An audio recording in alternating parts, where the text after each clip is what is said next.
Hey guys, hey, sorry, I just woke up and I remembered I need to shoot this video, so pardon the appearance here. After all, God doesn't judge the appearance, right? He judges the heart. And like right now, my heart wants to go back to bed. But anyway, we'll just see how this goes, okay? I'll see you in a few minutes for this week's 5-Minute Torah.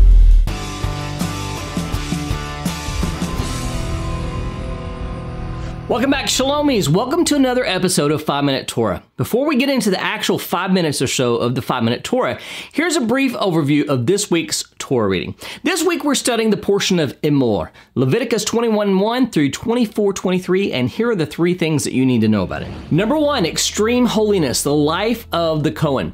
The Torah portion Emor places a strong emphasis on the concept of priestly holiness, setting forth specific regulations that the priests, the Kohanim, must follow to maintain their ritual purity and suitability for service in the tabernacle and then later the temple. These regulations encompass both physical and ritual aspects, highlighting the priest's unique role as an intermediary between God and Israel. Priests are prohibited from contact with dead bodies except for their closest relatives to avoid ritual purity.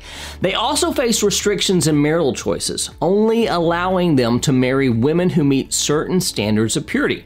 Additionally, priests with physical deformities are excluded from performing certain sacred rituals, although they are still able to share in the priestly food.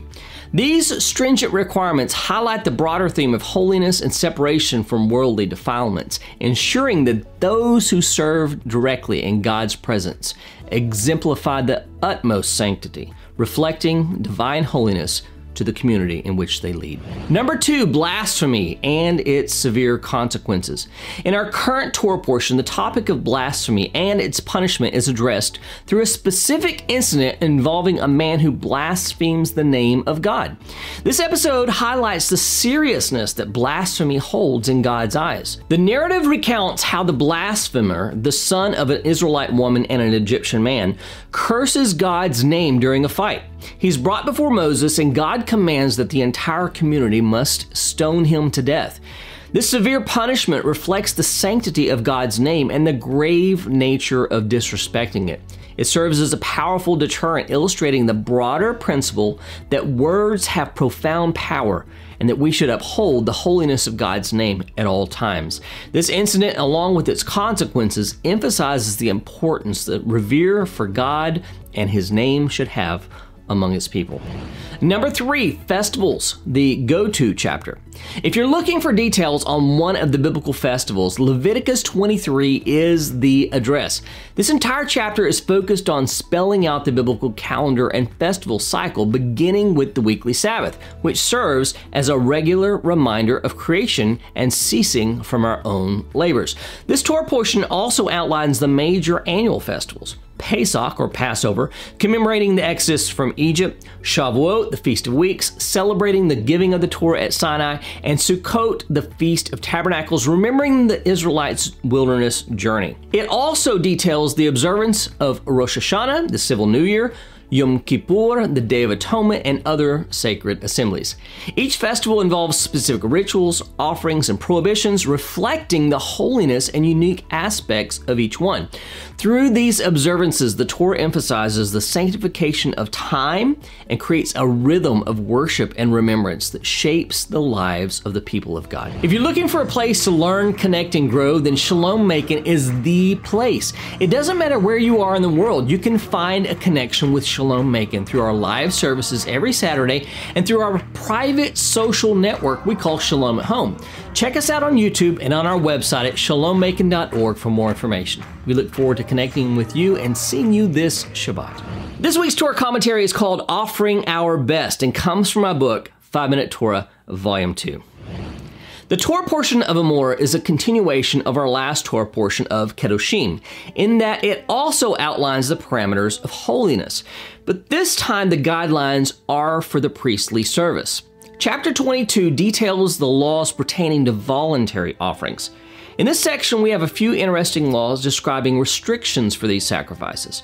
And although these restrictions are specifically in regard to voluntary or free will offerings, the principles are applied to any and all offerings.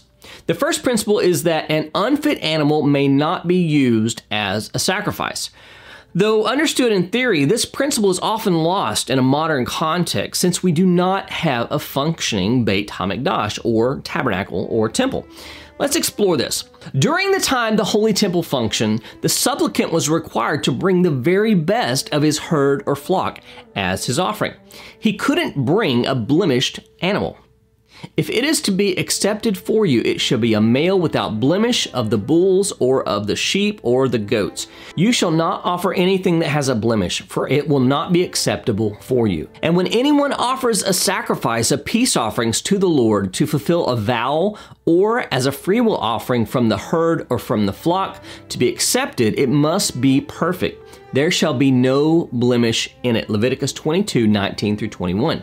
In order for an offering to be acceptable to the Lord, it must not be blind, have a broken bone, a split eyelid, warts, sores, a limb that is too short or too long, or a disorder that causes its hooves to not be completely split, etc.